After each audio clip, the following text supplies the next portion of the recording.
Before your next meeting, try a tiny experiment. Imagine two employees giving the exact same advice. Their manager asks, "Should we delay the launch?" Employee 1 takes a breath and says, "I think maybe we could possibly delay it."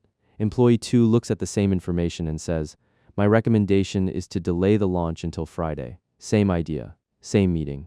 Very different signal. One sounds uncertain, the other sounds prepared, and nobody stopped to check their grammar. The listener's brain built that impression almost instantly. That silent judgment happens in every workplace conversation. Because business English operates on two levels. Your words carry the message people can hear. They also carry confidence, warmth, status, and trust. Those hidden signals shape how people interpret you. Today, we will expose 5 of the biggest ones. Once you hear them, meetings sound completely different. Signal number 1 is uncertainty. First, I think is perfectly normal English. The problem begins when you stack several escape words. I think maybe we could possibly try something else. That sentence is wearing 3 helmets indoors. The listener may hear more than careful language. They may hear, "I have not decided yet." Now compare it with this. "I recommend testing a different option this week." The proposal did not become more aggressive. It simply lost several emergency exits. But do not become a confidence machine either. Fake certainty is not professional. It is dangerous. Sometimes the project really is uncertain. Sometimes half the data is still on vacation. In that case, name the limitation clearly. Based on the current data, option B looks stronger. This separates evidence from personal hesitation. The rule is do not hide uncertainty, locate it. Signal number 2 is superiority. Words like obviously can feel efficient to the speaker, but the listener may hear something very different. They may hear, "Congratulations, you missed the obvious." That is not exactly a team-building moment. Research suggests these boosters do not guarantee more authority. They can make you seem less friendly instead.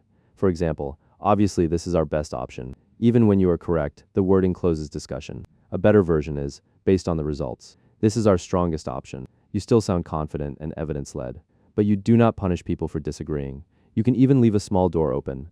"This appears to be our strongest option." The word "appears" is not automatically weak. It distinguishes confidence from domination. Another trap is saying, "Everyone knows that, maybe they do not." Now they cannot safely ask. And if everyone does know, the phrase adds nothing. The rule is, support your conclusion. Do not announce superiority. Signal number 3 is threat. Direct English is useful, especially around deadlines. People need to know what actually has to happen. But a bare command can create resistance. "Send me the revised report by 3. The coworker may understand the task perfectly. They may also hear, "Your time belongs to me."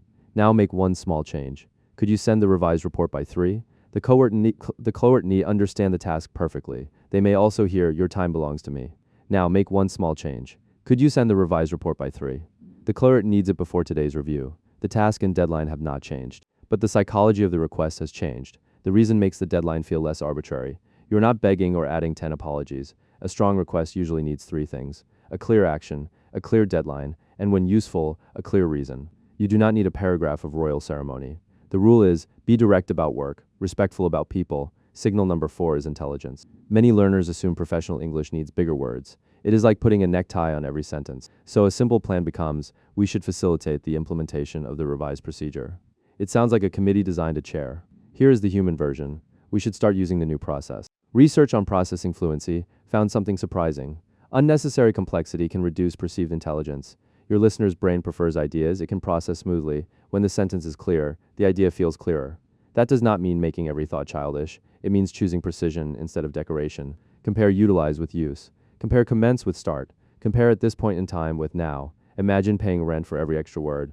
You would simplify very quickly. The rule is, do not make people decode your intelligence. Signal number 5 is competence. Confident professionals do not pretend to know everything. That is not confidence, that is a future meeting problem. Real competence means drawing accurate boundaries.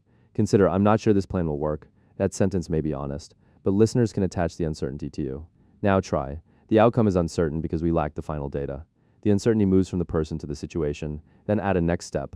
"I will update the forecast when the numbers arrive." Now you sound honest, structured, and useful. You explain what is known, you explain what is missing, and you explain what happens next. The rule is, uncertainty needs a boundary and a plan. Before you speak, run a 5-second signal check. Am I hiding behind too many soft words? Am I making disagreement feel unsafe? Am I giving an order without useful context? Am I making a simple idea unnecessarily complicated?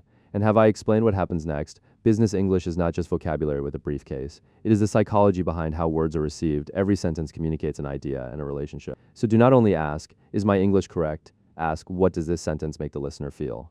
That is where professional English really begins. Write one workplace phrase in the comment. I will tell you what it might signal.